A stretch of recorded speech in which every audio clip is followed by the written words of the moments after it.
Gracias.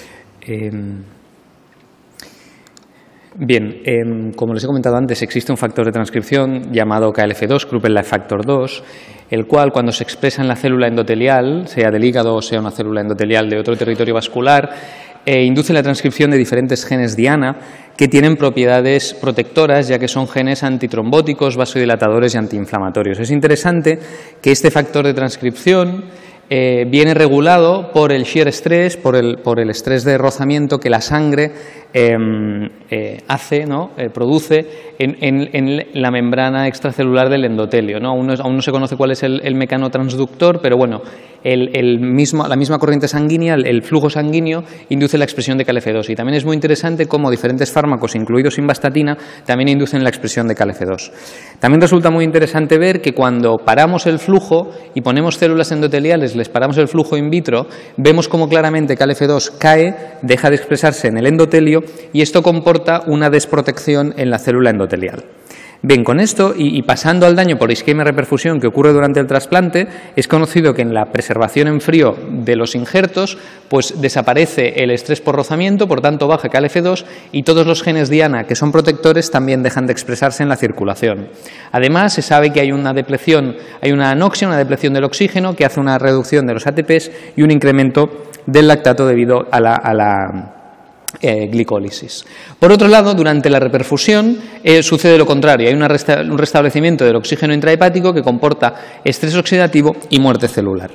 Y ya es reconocido por la comunidad que las células que primero sienten este daño por isquemia-reperfusión en el hígado son las células endoteliales sinusoidales, las cuales conllevan daño microcirculatorio, estrés oxidativo, infiltrado de neutrófilos y muerte hepatocitaria. Diferentes estudios previos de nuestro laboratorio han demostrado cómo la adición de simvastatina, por ejemplo, en la solución de preservación o el pretratamiento del donante, estamos hablando siempre de estudios translacionales, el pretratamiento del donante con simvastatina, mantienen los niveles de KLF2 durante la preservación en frío y esto suprime el daño endotelial y el daño hepático. Por otro lado, la autofagia es un proceso complejo que principalmente sirve de reciclaje de proteínas y diferentes orgánulos dañados por la célula, los cuales quedan dentro de una doble vesícula y estos, mediante diferentes procesos, se forma el autofagosoma y estas proteínas y orgánulos son degradados al unirse con el lisosoma. Entonces, estas proteínas y orgánulos dan pie a la formación de nuevos aminoácidos que podrán ser usados para la obtención de energía o para la generación de nuevas proteínas. Como os digo, este proceso es complejo y está muy regulado y muy unido al ciclo celular, de hecho, y a la muerte por apoptosis y necrosis. Sin embargo, se podría resumir que la autofagia está inhibida en situaciones de alta cantidad de nutrientes, energía y oxígeno y, sin embargo, por contra, está activada cuando hay poca energía o nutrientes o cuando se produce un daño, ¿no? Un cierto daño. Es por ello que en el territorio hepático, en las enfermedades hepáticas, ya se ha empezado a estudiar la autofagia. Por ejemplo, en la enfermedad de hígado graso se ve cómo la autofagia se encuentra bloqueada y si se potencia, esto conlleva una mejoría del hígado graso. También se ha visto que la autofagia tiene un rol en inicio de replicación del virus de la hepatitis B y la hepatitis C. También se ha descrito el rol de la autofagia en la fibrosis porque contribuye a la activación de las células estrelladas, así como en el hepatocarcinoma, donde aún no queda claro si tiene un rol beneficioso o pernicioso. Sin embargo, en la isquemia-reperfusión hay algunos datos preliminares, pero ninguno de ellos ha evaluado específicamente el rol de la autofagia del endotelio en esta situación de trasplante hepático. Por ello, nuestra hipótesis fue que las células endoteliales del sinusoide activarían procesos autofágicos como mecanismos protectores frente al daño por isquemia-reperfusión y que dicha respuesta podría ser potenciada o mejorada mediante el uso de estatinas, las cuales activarían la autofagia, nosotros hipotetizamos, a través del factor de transcripción KLF2. Por tanto, los objetivos fue caracterizar la posible relación entre autofagia y el factor de transcripción KLF2 en el endotelio, estudiar el proceso autofágico en el endotelio hepático sometido a isquemia-reperfusión y cuál es su efecto sobre la viabilidad celular y, por último, modular farmacológicamente la autofagia endotelial hepática en modelos de isquemia-reperfusión in vitro e in vivo. En cuanto a resultados, lo primero que quisimos saber es si el factor de transcripción KLF2 podía dar pie a la autofagia, y esto fue que sí. Pueden observar aquí cómo la administración a células endoteliales de simvastatina, que es un activador de KLF2, de resveratrol, que es otro activador de KLF2, conllevan un incremento en barras grises. Pueden ver el incremento respecto a la barra blanca de la cantidad del EC32, que es un marcador de flujo autofágico. Esto también se observa, nosotros usamos rapamicina como control positivo de activación de la autofagia. También, si bien estos activadores farmacológicos podrían dar lugar a la activación de múltiples vías, pues lo hicimos de manera más limpia, dando exclusivamente el adenovirus codificante para KLF2. Aquí pueden observar la expresión de KLF2 con este adenovirus y efectivamente pueden ver en la barra gris el aumento de la autofagia en células endoteliales que sobreexpresan KLF2. ¿Y cuál es la viabilidad de estas células endoteliales durante la isquemia y reperfusión? Bueno, pues teníamos diferentes protocolos, las células recién aisladas, que son las células a tiempo cero, células que se les mantiene durante isquemia fría 6, 12 o 24 horas en solución de Celsius o en solución de Wisconsin, que son soluciones usadas en la práctica clínica, células que tras esta isquemia fría se les pone durante 2 horas en reperfusión. Y por último, unas células controles que son cultivadas, son aisladas, no se les hace isquemia, pero son cultivadas durante todo el tiempo por ver si de forma espontánea esto ocurriría por tenerlas en cultivo. Pueden observar que tanto las células controles como las células controles tras 14 horas de cultivo, como aquellas que sufren solo isquemia, su viabilidad en barras blancas no se ve afectada. Sin embargo, pueden observar cómo hay una reducción de la viabilidad tiempo dependiente en aquellas células que han sufrido 6 horas de isquemia, 12, 24, siempre cuando se acompaña de reperfusión. Cuando evaluamos cuál era el flujo autofágico, la cantidad de autofagia activada en dichas células, en las células que les acabo de mostrar, vimos cómo aquellas células que estaban en Celsius tenían, fíjense sobre todo aquí, en las barras grises, tenían un aumento tiempo dependiente. Cuanto más larga era la isquemia, más se activaba la autofagia durante la reperfusión. Sin embargo, esto no se observaba en las células tratadas con Wisconsin. Fíjense cómo hay una activación a las 6 horas, parece que a las 12 es menor e incluso a las 24 es menor. Esto nos indicaba que las células endoteliales preservadas en Wisconsin tenían inhibida la formación del autolisosoma, tenían inhibida los últimos pasos de la autofagia endotelial. O sea que Wisconsin inhibiría la formación del autolisosoma cuando se une el autofagosoma con el lisosoma.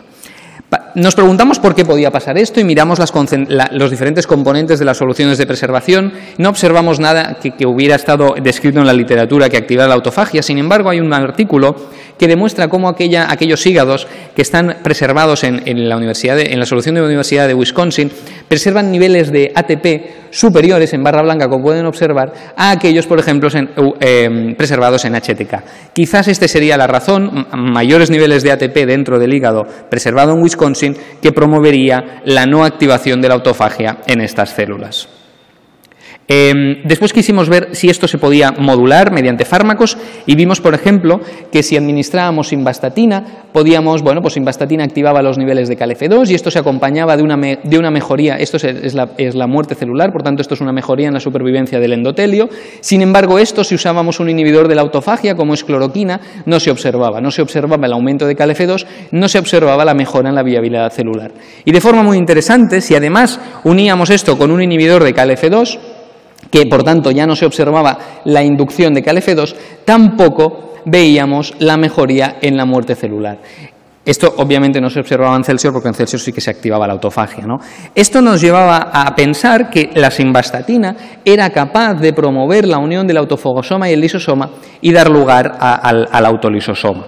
¿Pero por qué podía suceder esto? Bueno, pues si miramos la vía de activación, la vía de formación del colesterol, la vía del HMG-CoA reductasa, la vía del colesterol y la vía de los geranil pirofosfatos, pues la simvastatina inhibe aquí, por tanto inhibiría las dos vías, pero es muy interesante porque el uso de estatina lo que conlleva también es una inhibición, obviamente, de toda la formación de diferentes GTPasas como RAC1, y RAC1 a su vez es una inhibidora de RAP7. Y resulta interesante ver que RAP7, nosotros quisimos hipotetizar que a lo mejor RAP7 era la que, al inhibir RAC1 gracias a la simvastatina, RAP7 quedaba liberada, que no estaba inhibida anymore, ¿no? Nada más, y por tanto esto podía conllevar KLF2. Y esto lo quisimos comprobar, analizamos en células endoteliales si en respuesta a simvastatina y en preservación en frío conllevaban un aumento de RAP7 y esto era así. Y entonces nosotros hipotetizamos que Wisconsin ya no puede inhibir aquí, ya que simvastatina reactiva la correcta formación del lisosoma con RAP7 y autofagosoma para dar lugar al autolisosoma. Y que, por tanto, simvastatina, activando RAP7, daría lugar a autofagia y esto conllevaría la expresión de KLF2 y una mejora en la viabilidad endotelial.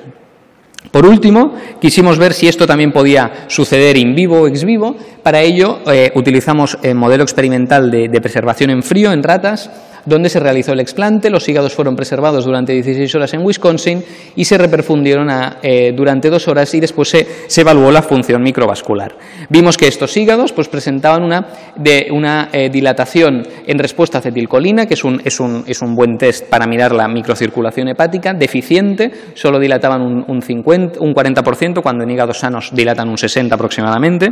Lo que era interesante es que si pretratábamos aquellos hígados con simvastatina, una única dosis de simvastatina 30 minutos antes del explante, esta dilatación y por tanto la microcirculación hepática mejoraba, y esta mejora ya no se observaba si antes de la simvastatina las ratas recibían un inhibidor de la autofagia como es la cloroquina. Pueden ver aquí cómo ya no se observa una mejora. Este es un control interno para ver que efectivamente hemos inhibido la autofagia hepática. Por tanto, como conclusiones del presente estudio, decimos que por primera vez hemos descrito la relación entre autofagia y el factor de transcripción KLF2, que durante la reperfusión en caliente, aquellas células endoteliales hepáticas que han sido sometidas a isquemia en Wisconsin muestran una marcada inhibición de la formación del autolisosoma, y que el uso de simvastatina mejora el fenotipo microcirculatorio y la supervivencia del endotelio durante la isquemia-reperfusión gracias a la reactivación de la autofagia, lo que conlleva el mantenimiento de la expresión del factor de transcripción vasoprotector KLF2. Parece, estamos acabando de hacer estudios para validarlo del todo, que los efectos beneficiosos de las estatinas sería el incremento en esta proteína GTPasa RAP7. Y nada más, muchas gracias por su atención.